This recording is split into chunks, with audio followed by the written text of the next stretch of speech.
What's up, guys and ladies? And welcome back to another episode of Punker Mike's Custom Action Figures Showcase. In this episode, I'm going to be showcasing my custom Deltron Z action figure. Alright, so kicking it off, if you guys aren't familiar with Deltron Z or Deltron Z, he is an alter ego persona character created by Del the Funky Homosapien. And Del the Funky Homosapien's a hip-hop artist out of Oakland, California. He's got a huge catalog of records dating back to the early 90s, and he's also part of the hip-hop supergroup, also out of Oakland, California, called Hieroglyphics. And if you're not a fan of hip-hop, you've never heard of Del the Funky Homosapien or Hieroglyphics, Souls of Mischief, I know you've heard the song from the Gorillaz called Clint Eastwood. You know, I ain't happy, I got sunshine in a bag, and then the dude raps, finally, someone let me out of my cage. That guy, the guy who's rapping, that's Del. So I know everybody's heard that song. So there you go. So there's one album in particular that this figure is like a love letter / homage to, and that's the Deltron 3030 album. So Deltron 3030 is Del, Dan the Automator, and Kid Koala doing a futuristic concept album, post-apocalyptic, really highlighting Del's creativity and skills as an MC, but also bringing that nerdy shit like talking about anime and comics and video games, shit like that Del's kind of known for. So this figure's filled with Easter eggs and nods to Del lyrics. So my concept behind the figure design is, he's this humanoid character in this mech bodysuit, and with his vast knowledge, his alchemic abilities, his access to advanced tech, and all his skill, he's able to modify like this mech suit, utilize all these different power sources, and become this rogue mech soldier, kind of like the hero, rise above and kind of fight against evil warlords and shit like that. So, he's got the Neo Power Glove, he's got the Sonic Zapper, he's got his main power source in the back, the Automator, and then, of course, he's got the most powerful weapon in his arsenal, the mic. So, dipping into the figure itself, the main piece I used for this custom is a McFarlane Warhammer 40K Artist-Proof Space Marine. I'm going to let you guys know right off the bat, I don't know nothing about Warhammer. I just bought a bunch of these artist-proof robot-looking dudes because I thought they looked cool, and they'd make sick customs. So I did have to do some modifications on this. So one of the big ones is on the chest of the Warhammer figure. He's got the skull with the wings, like that crest on his chest. So I had to peel that off, left a big ol' open void, so I had to fill that in with sculpt and make it nice and smooth across. And then also, stock, they come with these big bulky ass shoulder pads. It'll actually look pretty cool. And I was going to keep those on, but then I decided to go with a different design. So those just pop off really easy, but then you have like this void where a little barbell peg would go into. So what I did is, the figure also comes with like this jetpack ass thing.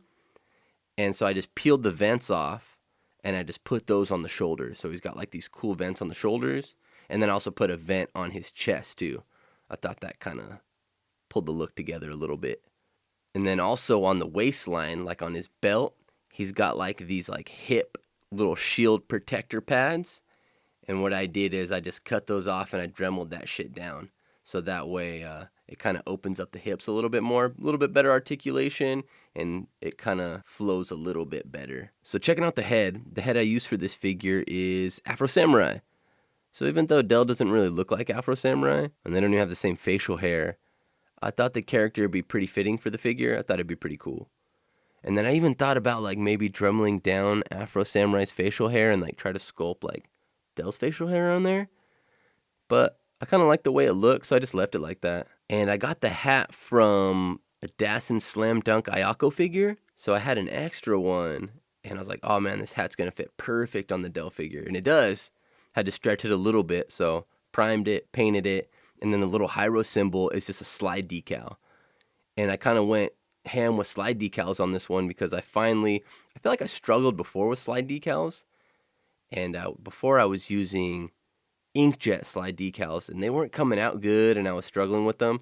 So this time I tried LaserJet slide decals, and they actually worked really good. So I had really good luck with them. And so I kind of went ham a little bit with the decals on this one.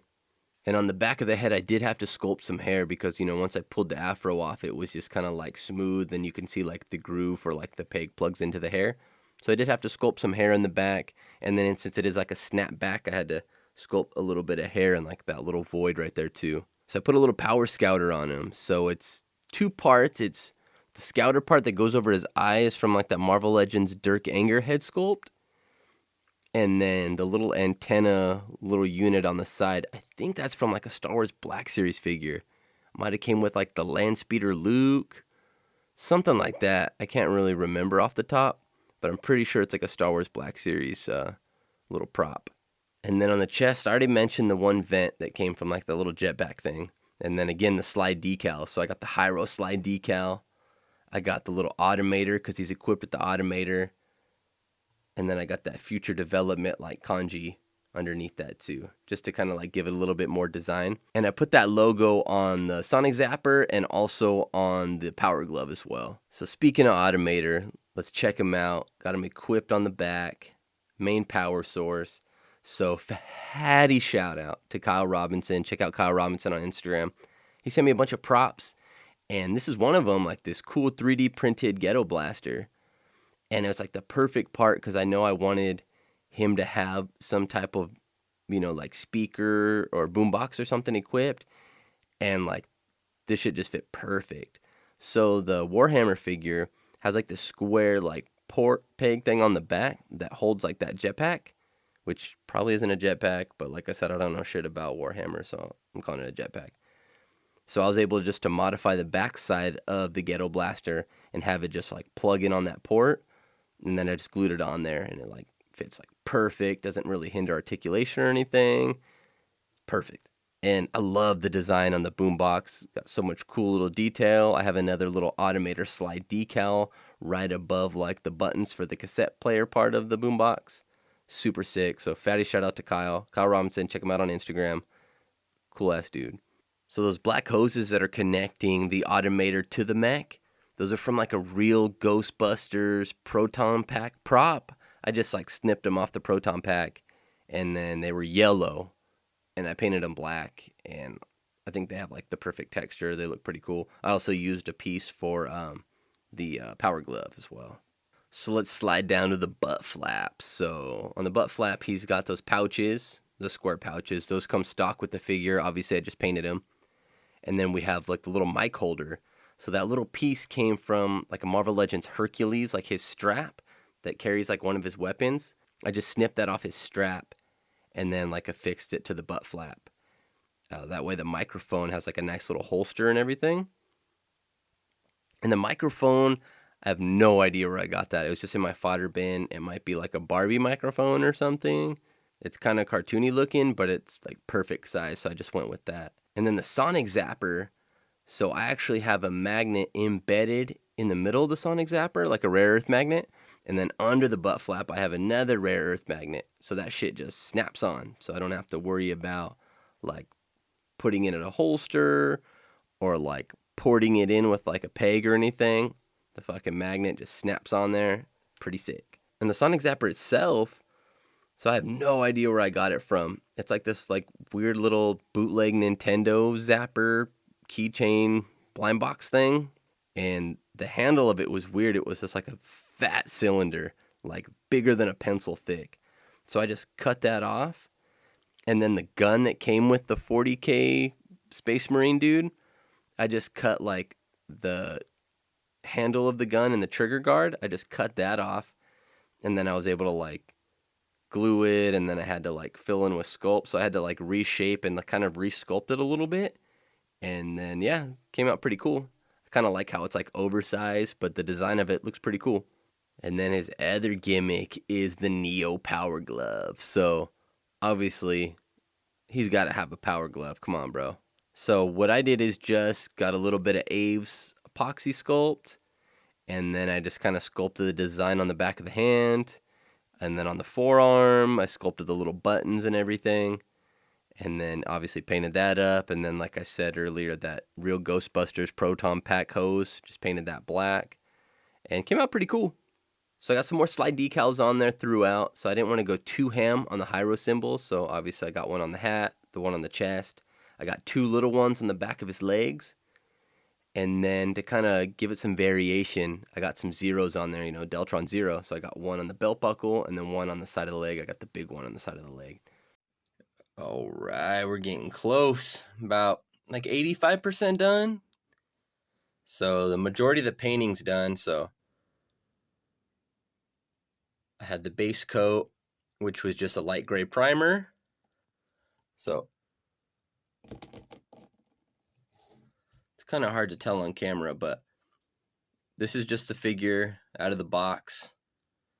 And then I put a even lighter gray primer on this, and then I had to add a bunch of undertones. So I did like this baby oxidized blue first, and then I did some black wash, and then I dry brushed a bunch of like that lighter gray back on there, and then I kind of like highlighted the edges.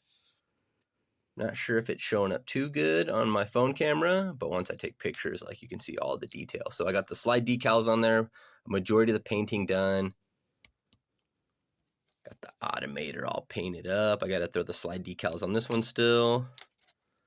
The Sonic Blaster. This thing came out sick.